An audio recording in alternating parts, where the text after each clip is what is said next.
Hello and welcome to the MHG podcast. Look, sometimes you've got a cough and it's miserable outside and dark and dank. So you need some strepsils or you need some kind of remedy, cold and flu remedy to bring the light and bring the joy. So that's what we're here for.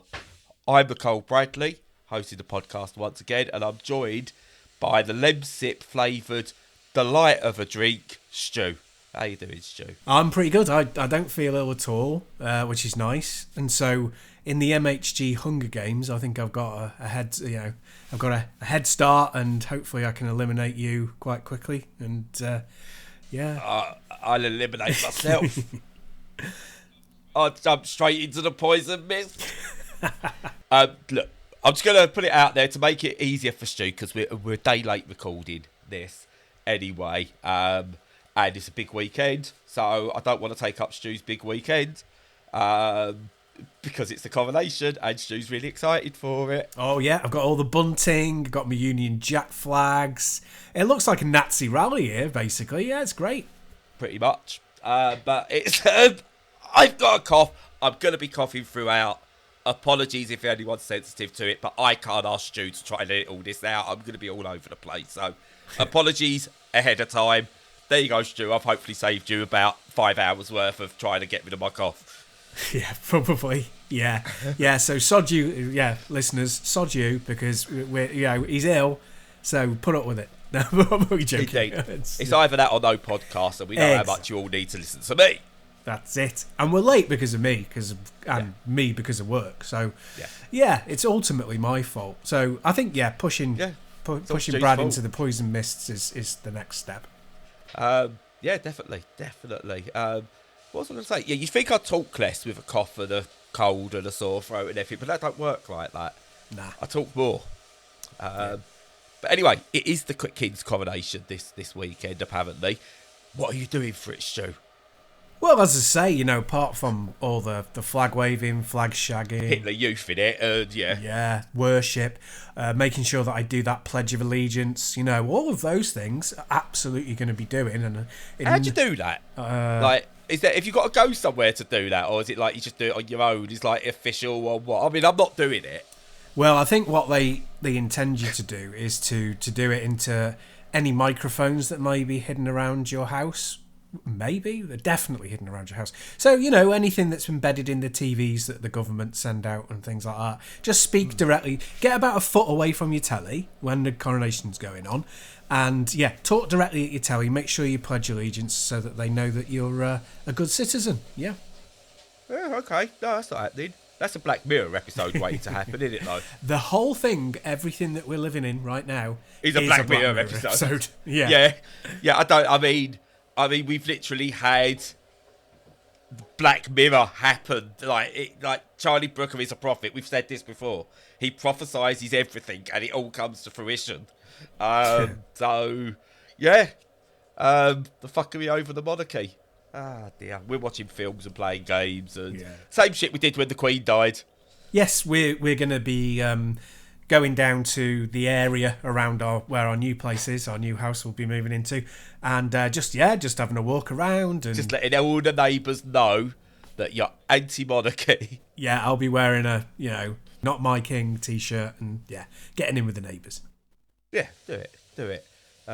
We've got a free weekend. We're not travelling the country for Liverpool women or anything like that, but then we've got 2 weekends of it. So because we was only doing one more as a surprise to Edith at the end of the season, but we've got one more away game, and we've done all but one away game so far. So we went, we've got to. So we're going to Aston Villa, not next weekend, the weekend after. Because why not? Apologies for you having to travel to the Midlands. That's never good. But they charge you to get into the Midlands now. I know, blimey. We nearly got caught out on the way back last time. Well, apologies to any Midlanders. I'm only kidding. It's a nice area. But what you said was like, we're not going around the country for Liverpool women. It's just like out of context and not knowing you're talking about football. That sounds a little bit dodgy. It does sound like I'm some kind of creeper, doesn't it? It does, yeah. And that you've also got your partner involved as well, so that in a kind of Rose West style, so that she's assisting you. But so I know one of the players' dads Right. Well, that's again sounds like a threat. It does. It does. And one of the players' dads actually follows the podcast and the site. Oh, right. So Okay. Hello. I found that out the other week, and I went, "That's you!" And I won't say their name because it's not fair to do so. But I was like, "That's you." Jesus, I didn't realise. That's really cool. That's my you, mate. We're not a threat to your daughters, promise. No, I'm not, but he knows who the threat is, and it's small and ginger and acts like a Tasmanian devil. So, you know. But do you know what else could be small and ginger and act like the Tasmanian devil? What's that? Somehow video games, Stu. I don't know how. I couldn't segue that one, but hey, somehow we did. Oh, you could go like, do you know where else the Tasmanian devil appears? In video games. In that Tasmania video game on the Mega Drive. Yeah. That was all right. Yeah, it was all right. It wasn't nothing special, but it was all right. It was back in the day when licensed cartoon video games were good. Just good. Yeah, there was a nice gap. Well, not gap. There was a nice period of time where they were quite a bit exceptional, like that kind of Looney Tunes and the Disney Aladdin era, where they were really good. That's the peak, isn't it? Aladdin was the peak of it all. I think so. Lion King was like the Dark Souls of it all. You had to do that perfect thing over the giraffes' heads, and it was just like, that was hard. Yeah. That was so difficult. I got so fed up with that music. I hate it now. But yeah, Aladdin was like the pinnacle. That was the the Uncharted. Lion King was the Dark Souls, and the Mickey Mouse games are really good. Do you remember when Mickey Mouse was an acceptable character and not the front for all evil? Yeah. Well, he probably already was, but we just didn't know. We didn't know any better. Castle of Illusion, and all stuff like that. It's brilliant. And Donald Duck appeared, and it was all good. So the last thing I'll say on that before you move on to your game is the two things I found out about Disney. Well, no, one thing I found out recently and one I've known forever. One is that he was a Nazi, Walt Disney, which is really, really, really, really right wing, like totally kind of fascist, which is probably not a surprise to anybody. And secondly, and this is quite interesting, he always had the fact he was smoking a fag airbrushed out of his photos, out of his official photos. And if you look at his photos, he's always got like a V sign, like on his fingers. His fingers are doing a V sign because he was holding a fag. A cigarette, sorry, for our American listeners. So here's... we cancelled in America now. Yeah. Yeah, no, I'm not saying that he was closeted gay. I'm saying that he was holding a cigarette that was airbrushed out. It would be funny if he airbrushed out a twink that he was actually with the entire time, and there's just this photo of his arm hanging in midair where he's got it round a gay man's shoulders. That'd be amazing. Yeah, when we say a twink, we mean a gay man, not a dough filled with cream. It could be a dough filled with cream. Anyway, Stu, you're really rambling now. So sure. Brad, what have you been playing? Right, so from talking about one person's KAK to another KAK. Well, it's called KAKU Ancient Seal. And I can't say it without sounding like I'm in Mork and Mindy, because it's just KAKU. And I know it was the new, but hey, what are you going to do? I'm the person of strenuous links, so there you go. So what you've got is KAKU Ancient Seal feels very much like a turn-of-the-century 3D adventure platformer mixed with some modern qualities. So imagine, if you will,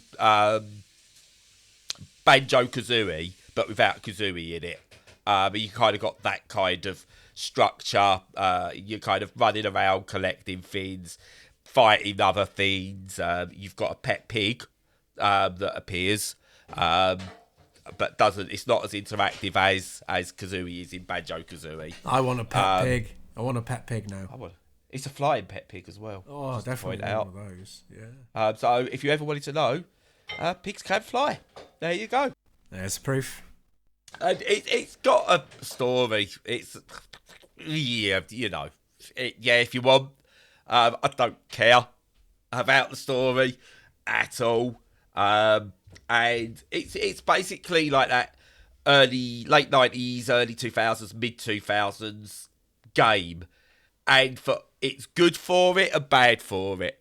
It's basically got all the trappings and I can't put my finger on whether I like it because of it or I'm a bit because of it. It's good, but I expected it to feel more modern. But it is modernised in places that make it feel better than those original games. But in other places, it's not, and it doesn't. It's got like upgrade abilities. You can do stuff graphically. In places, it looks really nice, and other places, it looks shoddy. It's such an in between game at the moment. Now it is early access, so I'm not going to go all in on the looks because obviously there's still some polishing to be done. But I don't know where I am with it. I don't know if I like it or don't like it at all. I am literally middle of the road with this game. And I honestly, I don't know if I can say to people, oh, do you know what, give it a try for yourself and see what you think, or annoy it or ignore it. I can't say any of it because it's got something, but I don't know what that something is yet. And I don't know how long it's going to be in early access for. But I think I'm now going to step back and wait for the full release. But this is what I would say is, if you're into your open world adventure collectathons and battling random enemies and stuff like that, stick it on your wish list and see how it comes out. That's about the only thing I can say about it. You don't need to get in on this one at the ground level. It is a wait and see for me. It's got some Zelda-y bits to it as well. That's the weird thing. There's some bits I went, oh, this will work well in a Breath of the Wild or something. It's got those elements to it. This is a bit Souls-like here. It's taken all the right elements and then put it into a Banjo-Kazooie style game in my mind, and it doesn't quite merge yet, but I feel it could do. Yeah. So 3 things. One, Tears of the Kingdom. I'm not sure, just to set like listener expectations, because obviously you really care about our opinions on AAA games. I'm not sure I'll be buying it as immediately when it comes out. It's going to depend on money. And I know that's a really boring thing to say, but it's just in case people are like, oh yeah, I'll listen to the podcast, hear what they think about Tears of the Kingdom. I might not have it to talk about for a little while. I might do. I don't know. I'll keep you updated. Second thing, with early access, I personally treat them like Kickstarters. So I'm like, I'll put the money in if I think that it's got potential and I want to support that potential, with the understanding that it might turn out to just be rubbish, might be garbage, but I don't mind because I at least supported those people. But what I also do is I wouldn't then, if I was playing it and thought it wasn't great, recommend it to anybody until it was complete. So a good one is that what is now called Pacer, which I never got on with, the Wipeout kind of clone. Yeah, I can't remember what it was called before, right? Formula Fusion? Yes. So I backed that on Kickstarter, but I wouldn't recommend, even after it was finished, I wouldn't recommend it to anyone. But that's beside the point. This isn't about that. But no, I would say, so I always say to people, I've played it, I think it's okay, but for you, wait until it's out of early access, kind of thing. That's what I generally kind of do.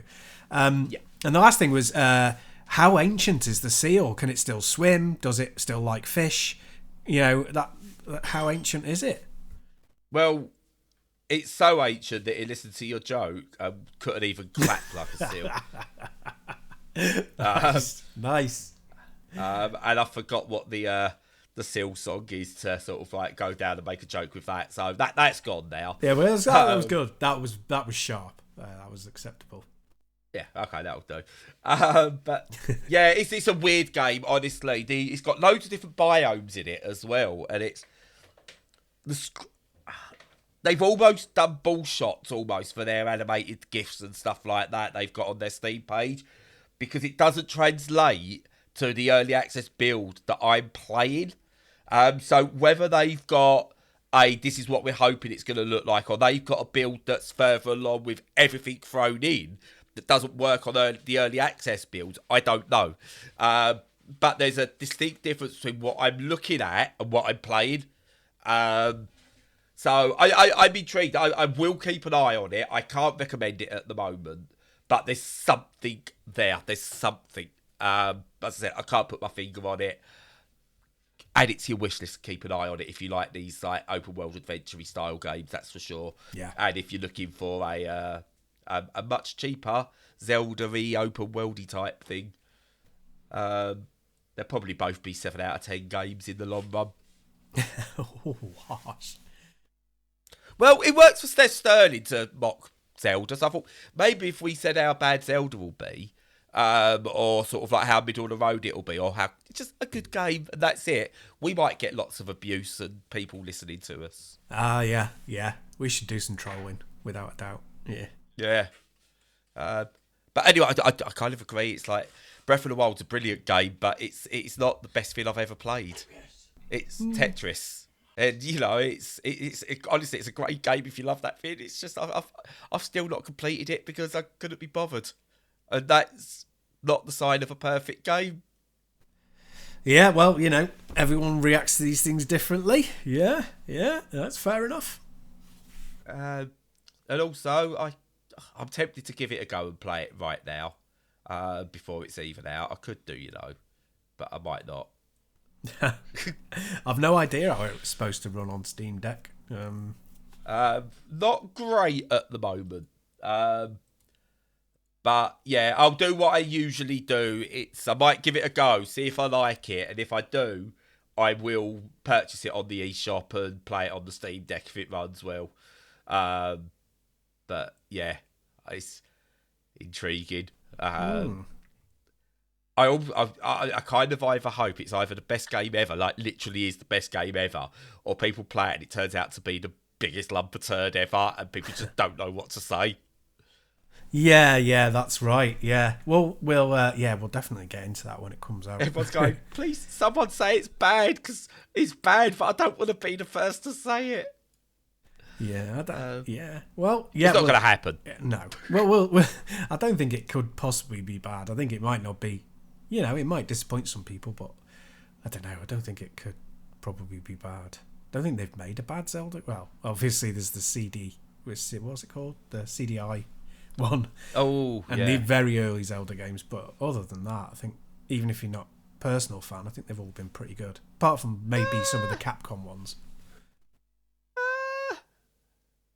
I would argue that Wii one, I did it, even when I've played it with the modded controls and everything. What was it called? I can't remember what it was called. Skyward Sword. Yeah, I didn't get on with it at all.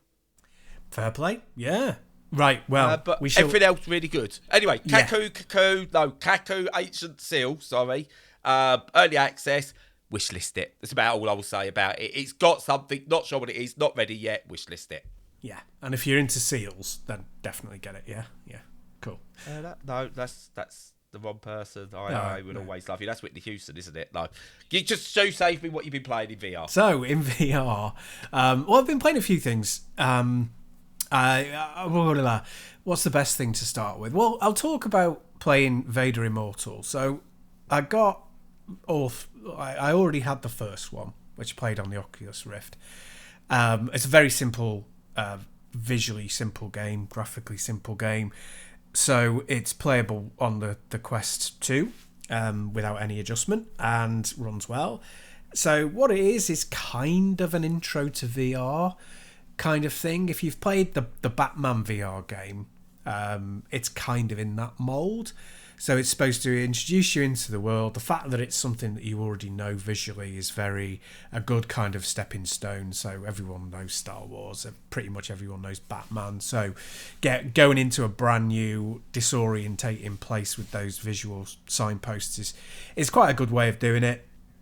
It's got very limited movement, very limited gameplay, but deliberately so. And yeah, you get to kind of like manipulate objects in the environment from a static position. Movement is teleport based, not full motion control, so people don't get sick. So yeah, it's very much your kind of hand-holdy, here's VR, enjoy kind of experience rather than anything else. So for me, who's had VR for a very long time, that's kind of, that side of it's not necessary. But that's fine. That's not intended for me. But where it really shines, and there's a couple of areas, but the main way it really shines is the writing and the lore. So it's very, very Star Warsy, but not in a parodic kind of we'll just chuck in a load of Star Wars tropes and that will make it, something that people will buy. It actually has some time and thought put into it, and you play a sort of acolyte of Vader. The reason that you're in the mix at all is because you're the only person who can help him find this artifact of power, basically. So typical kind of MacGuffin kind of thing. Which, that is good enough because it allows the introduction of characters who live in the world where that artifact is, and also some good history stuff about like your character's bloodline to give them a bit of backstory. But it also showcases Vader and what he can do, what his attitude is, all that sort of stuff. So he's kind of front and center whilst you're in first person, and that's really good. You also get to use lightsaber, which is always cool. There's loads of games that have pseudo lightsabers, but using a lightsaber within the actual Star Wars universe is always the kind of better thing to do. And apart from that, they're only about half an hour, 45-minute experiences in chapters, and there are 3 chapters. We've just completed the second one. But it's definitely one I would 100% recommend to you if you've only just started out with VR or you've not played it for a long time. It's one of those that you should definitely own. And at the moment, I'm not trying to shill for Facebook, but it's really cheap at the moment in the sale. So if you are spending money on VR stuff that's Oculus bound and Oculus based, then it's a good one to go for. So yeah, a good series, very simplistic but good story, well written, very immersive, and definitely worth a go, especially if you're new to VR. Is it one of those it has to be VR? Is it built around VR completely? Because I know we're starting to see more games which can be played either or. But it does sound very much it is VR. It is, yeah. It's 100% VR based. Yeah, can't be played in 2D. Wouldn't make any sense. It's No, fair enough. Not one I particularly will be interested in then, because it just doesn't work for one-eyed people. Yeah, fair play. So me and the pirate in the Goonies are screwed, really. He's dead, so he can't anyway, but there you go. Well, there is that. Yeah. Did the giant octopus get him or whatever? I don't know how he died, actually. Yeah. He was sat at his seat, so... Oh, that's interesting. Wonder how he did die. Oh, yeah. If anyone knows, let me know. Because now that's going to bug me. So I think now that's going to... It's like more evidence of my autism and ADHD, because that is now going to bug me completely. Not just it's a little bit for the episode or anything. That's now, that's. I need to find out how One-Eyed Willie died. Yeah, that's important. Bloody hell. Go on. What are you? Moving on from Willie's, I've been playing Mr. Sun's Hatbox. Oh, I've seen that. Go on. Now this is good, good. Not brilliant, but good. I'm really, really enjoying it. So there's this little bit of base building to it. It's mainly a 2D platformer. Kind of what you do is you go through. It's and you jump on enemies' heads to kill them, or you get weapons to kill them as you go through these levels to achieve these little mini goals that you have to do. All because you are tracking down someone's hat box that was stolen for them. That's the premise of it. You was delivering a hat box to somebody, it got stolen. They're not bothered about it. They went, it's all right, I'll order another one. But you're like, no, I must deliver this hat box. So you set up this entire base of operations under Mr. Sun's Hatbox shop. You set up this whole base of operations and you upgrade it and you're basically on the warpath to try and get this Hatbox back. That's the premise of the game. And you go through, and when you're doing, you knock enemies out. You can either then kind of, do you know in Metal Gear Solid 5 where you balloon them to your base? Yes. I don't know what that's called. It's called Fulton, the Fulton system. Yes. Yeah. Yes, you could do that, and then they become minions in your base, and you can then sort of take their hats or send them out to do things, and different hats have different kind of ability upgrades and little bits like that. Or you could choose just to murder and that's it. And you get the hat box, you come down, you build your base out some more, and you upgrade, you rinse, repeat, do it all again. It's very silly, but it's brilliant for it. I love silly games. I absolutely adore silly games, and this is a silly game that I just really enjoy just dipping in and out of every other day. Nice. So yeah, it's just good. And you can play it co-op, but I've only played it single player. It's brilliant in single player. Apparently, it's really, really good in co-op. I will invite you along at some point. You will get this. It's got Steam Remote Play together, so you don't even need to buy it. Oh, lovely. Nice. They're my favourite words. You don't even need to buy it. Yeah, my favourite sentence in the world. But yeah, it's good. It's £12 quid-ish. Yeah, that's impulse territory for what you're getting here for me personally. Nice. Absolutely think it's brilliant, and it's one of my surprises of the year. But I can't. There's not much to say because it's not deep. It's not a deep game with loads and loads that you've got to really talk about. It's just stupid fun. And God bless games that are stupid fun.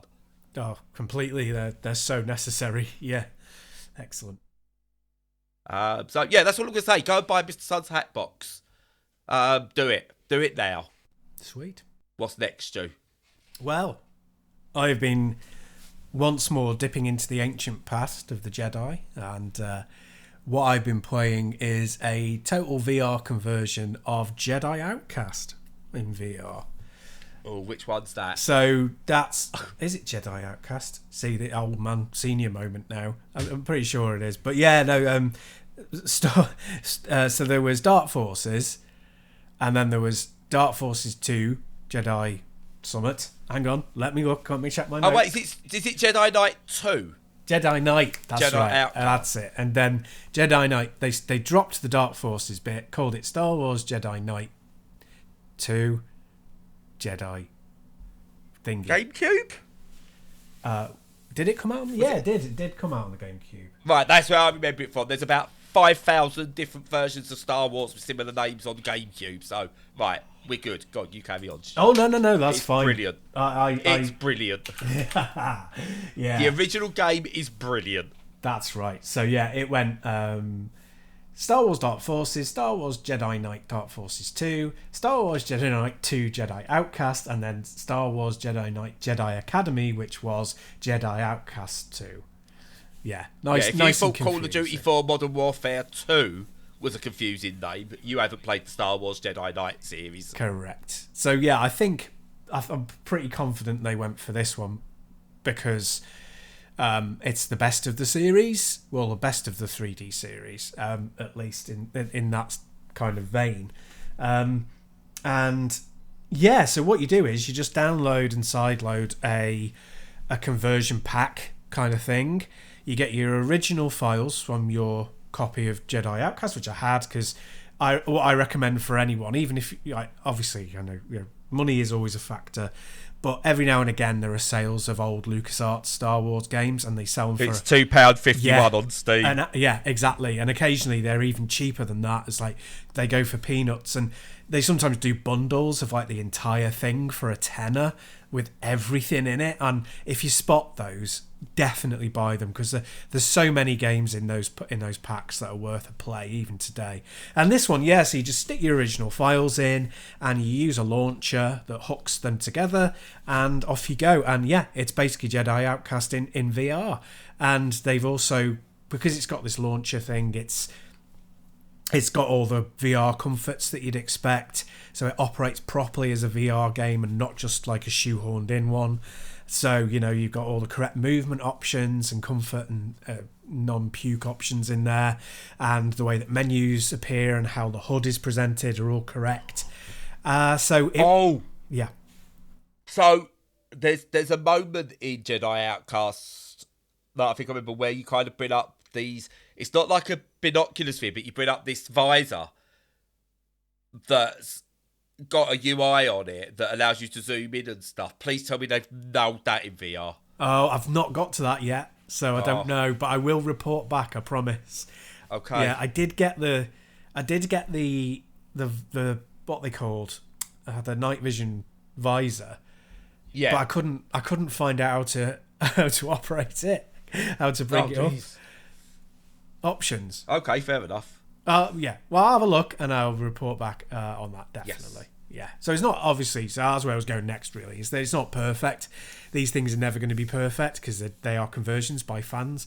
But by and large, it's really good. And there's very, very little jank involved. Switching weapons is easy. The controls are mapped nicely, so you don't have to keep going into the options and going, oh, I don't like that. And yeah, I've not even got up to the bit where you have a laser sword yet, so I haven't even done the proper Jedi stuff, but shooting the guns is great. It works as you'd expect in VR. Really good. It's a very, very impressive little piece of, side-loaded technology. Yeah, I love fan mods and stuff like that just bring new life into old games like this, and especially when they're great games. Yeah. Now I want to go and have a look, see if I can mod the original with like HD graphics and stuff like that. I think like fan conversions. Yeah. Not the shitty official versions. Yeah, well, you can definitely with Jedi Outcast. There's even in the launcher, there's an option to download mods, and there's also a separate menu with an option to download expansion packs, both the official ones and fan made. So it's like really fully featured, very, very impressive stuff. It's great. I'm gonna have to get on that at some point. I'm not a big Star Wars fan, but there's some of the Star Wars games I love. Yeah, well, that was the genius of the LucasArts era, wasn't it? That they were fundamentally good games, and the Star Wars part of it just elevated them. But it wasn't vital. It's for if you didn't like Star Wars or you had no affinity with Star Wars, it wasn't like, oh well, I'm excluded then. Not at all. It was like, it'll just work for you as a great game. But if you like Star Wars... And everyone loves a lightsaber. You can't not love a lightsaber. Precisely. So it's good stuff.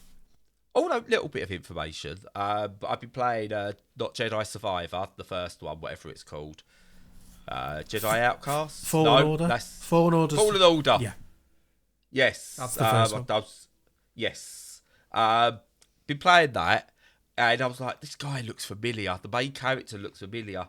I didn't realise he plays the American. Look, he plays Ian in the American version of Shameless. Oh right, he must have been a little kid, was he? That's been going for years. No. Oh wow. Like in his teens. I think he's like in his late 30s now or something. No, is he? Yeah. Good lord. He looks young. Yeah, I thought he was like 24 or something. No, obviously the digital version in Star Wars, they can do what they want with his face. But yeah. Wow. But that's him. He's in that, and he's in a few other bits as well. Apparently, he's quite a fairly well respected actor. Excellent. Well, he's good in that game. I thought he was. Yes, I think that's one of the things that makes that work is the acting in it's pretty decent. Yeah, all of the acting is good in that. I liked all of the characters, especially the whatever she was, the Ninth Sister. Is it? Yes. Yeah, I thought she was excellent as well. Yes. Yeah. But yeah, it's good. But yeah, Star Wars Jedi Outcast is probably the best non-spacey shooty Star Wars game I've ever played. Oh. I really like the GameCube spacey shooty ones. I can't remember what they were called. No, this is what the Rogue really Squadron games. The Rogue Squadron ones. Yeah, I love them. They are my favourite all-time Star Wars games. Yeah. No. Apart from Pod Racer in the actual arcades, where you actually got to sit in an actual pod with the proper pod controls. With the yoke, yeah, but you can't recreate that at home properly, so it's kind of its own thing. Yes, yeah. Another shout out to the bespoke arcade controllers, definitely. Yeah.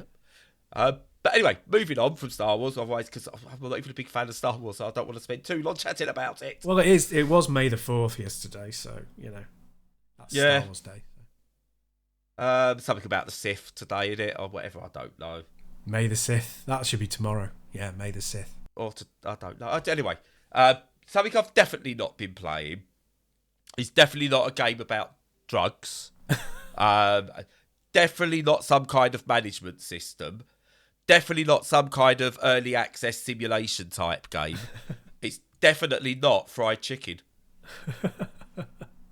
Is that what it's called? It's definitely not fried It's called chicken. Definitely Not Fried Chicken. Definitely not yeah. fried chicken. Okay, go on. So I'm intrigued. Did have you seen Breaking Bad? God, yes, it's amazing. Right. When you sat there watching Breaking Bad and you went, do you know what would be really good? A Breaking Bad game? Possibly. You might not have, No, but just really, no. just humour me. I go, oh, yeah, definitely. I always thought a Breaking Bad game would be good, Brad. I always thought a Breaking Bad game would be good, Brad. Yeah. Did you ever think that the bit you would want to do is playing the part of Frigga setting up a chicken shop to distribute drugs? No, I definitely didn't think that. Well, if you did think that, then your dreams have all come true. Because that's what Definitely Not Fried Chicken is. It's a business management game. You set up a business front and you use it to basically become a crime lord and peddle drugs. Wow. So it's chicken in the front, drugs in the back, essentially. Nice. And it's good. Yeah. It's not perfect, but it knows what it wants to be. There are Breaking Bad references in there, quite clearly and obviously. If we were scoring games, this could be the perfect game. If it wasn't chucking a Breaking Bad reference in, it'd be a 2 out of 10. Because it's there, you've got to do it. Yeah. It's like sometimes you play a game, you go, did you really need that reference? This needs to have Breaking Bad references in it. Yeah. So, they do there's like a car wash joke in there and stuff like that. But anyway, yeah, just as a management sim type game, business sim, really good. Works really, really well. But having that 2-layered thing going on where you've actually got to produce a successful shop in the front, but also there be a successful drug lord behind the scenes, works in a way that I didn't expect it to work. I thought they'd like fight with each other too much and just be a bit but no, it works so well. And yeah, you can choose which sort of drugs you want to sell.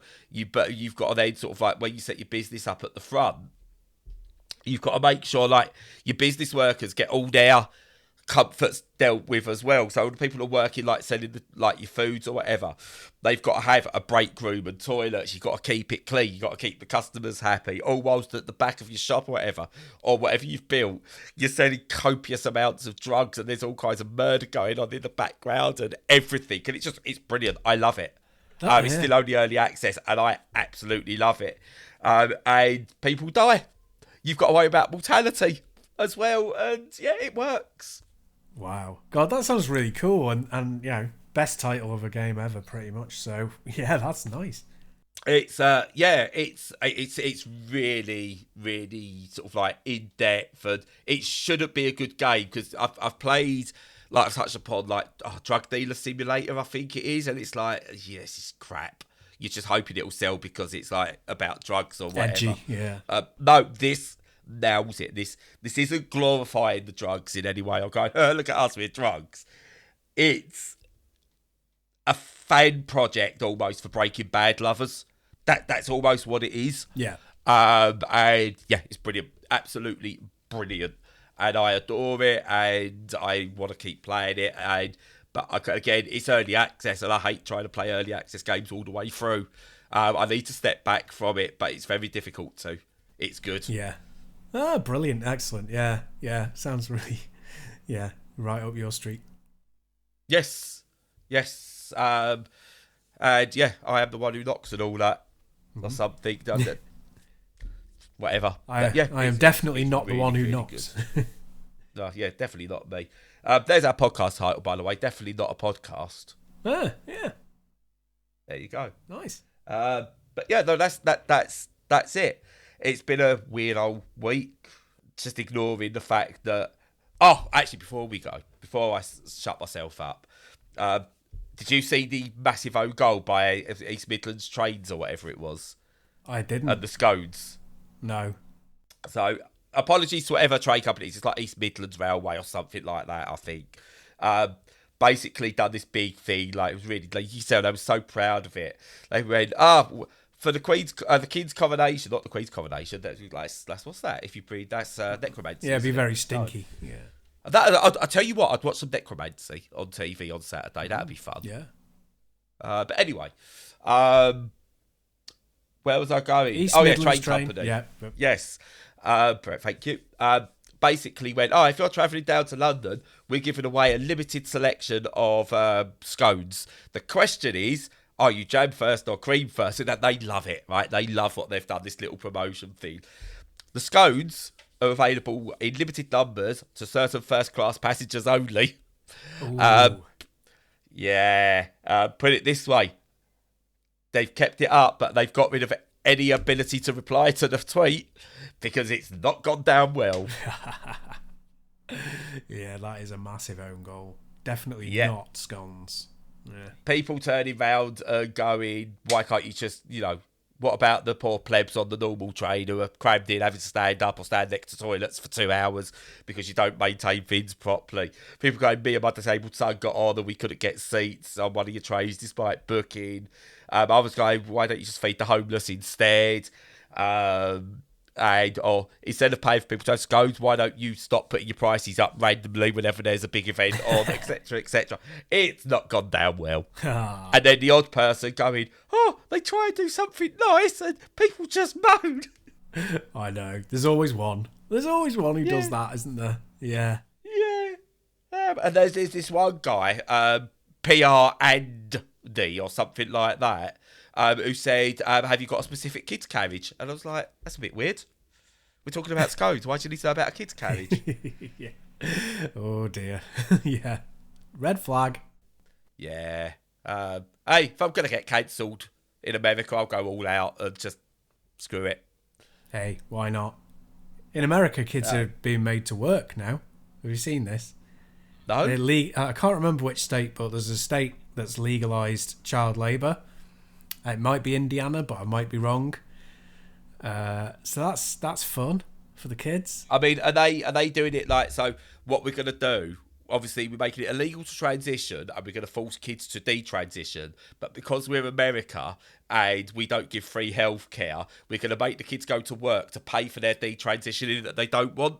Is that possibly what's happening? Well, that would be perfect vertical integration, wouldn't it? That'd be yeah, because then you could funnel the money from anything that has to happen back to the capitalists. So yeah, works perfectly. I tell you what, there you go. If you are Dope Games, also a great name for a developer, by the way, if you're making a drug-based video game. If you're Dope Games, you want to add some DLC, the detransitioning child trafficking work simulator as a third child labour simulator. Yeah. Excellent. Nice anti-trans message and all that with it as well. Exactly. Yeah, there we go. Giving out free ideas as well as a podcast. Look at that. Yes. Just to clarify, allegedly on the PR Andy bit, we didn't mention any names, so come at me, bro. And yeah, we just said families. Could be talking about anyone. Also, trans rights are human rights. Secondly, stop using kids as guinea pigs for everything. Thirdly, just be good to each other. And something, capitalism bad, don't sue me, Steph. Yeah, you'd think that was like fairly basic, be good to each other, but it really isn't, is it? It's like, let's create a group of people who we can legitimately, by the state, the state legitimizes as people you're allowed to be horrible to. It's like, no, that never works. Sorry, that's wrong. Yeah, we've got black people are out now. Gay people are just out now. They're safe now, so we've got to choose something else. Women, you obviously can't go after women anymore. So we'll pretend that, the trans people are going after women and they are the demons for the next 20, 30 years. Oh, yeah, but you can legislate over people with uteruses reproductive rights, which basically turns them into household slaves. So there is still that for the capitalists. But yeah, we're not going to fall down that rabbit hole again. Yeah, I got to vote in the local elections last night, so I voted for extremely left-leaning party. So that made me. I thought he was going to say I went full BNP. Yeah. Yeah, I don't think that's on the cards, but I feel a little bit better today because I was able to exercise my democratic right. I had to show ID, of course, which is fundamentally undemocratic, but wrong. I did it because of all that voter fraud. I know. What was it? 7 counts of possible voter fraud, 0 proven. Yeah, I know. And 2 million people now can't vote. I know, because you have to produce, you have to get a polling card, which you have to apply for. It's all linked to the electoral roll. You have a number that's assigned against your polling card. There's all these things that are already said anyway. We all know what the real reason is, but Yes. we're going to show. Now, I'm not going to lie. I currently live in a Tory stronghold. I could commit voter fraud and wouldn't make a blind jot of difference because it's a massive Tory area. And I'm moving out of the area. I didn't vote because, one, I haven't got the right ID. 2, I don't want to be here anymore. And 3, it's the one place I know where I am where my vote actually does not matter. Yeah. It's not even close. Vicky Ford for Chelmsford, who wanted to take away kids' meals and stop kids eating, still got in with a massive majority. So there's no point. Nice. Viva Essex. So yeah, when I'm back in the Northwest, I'll start voting again. Where my vote probably equally doesn't matter because it's such a Labour stronghold. So but I can vote, and they'll go, well, that's my vote there because that's what I'd vote anyway. Yeah, and at the moment, lesser of two evils than that. Yeah. Excellent. So, on that note... Oh, shut up now, by the way. Yeah. There you go. Just one quick gaming shout-out before we go. I wanted to mention that I completed Rusted Moss, which I was talking about last week. Yes. It gets very much better after the first couple of hours. It's not bad in the first couple of hours, but I was still a bit kind of like, But, especially with the accessibility settings, I played it entirely with cheats basically enabled, because it was just ridiculously hard without them. But the developers had factored that in, and it didn't unbalance the game to the degree where it stopped being fun. So yeah, Rusted Moss went all the way through it. Really, really good. Got some excellent design that really starts to pay out later on in the game. It's about a 10-hour sort of experience. It really deserves to be on your radar if you like Metroidvanias. But that's it from us. So, in the meantime, enjoy the King's Coronation weekend if you're in the UK. Even if you're Definitely not being sued. Yeah, that's it. Well, if we're black bagged and taken off and shot in the back of the head, you'll know exactly who committed that. But then you'd never hear of it, would you? So, yeah. And in the meantime, enjoy any free time you manage to carve out for yourselves. Use some of it if you can to follow all of our content on all the usual socials. And until next time, stay safe and stay sane.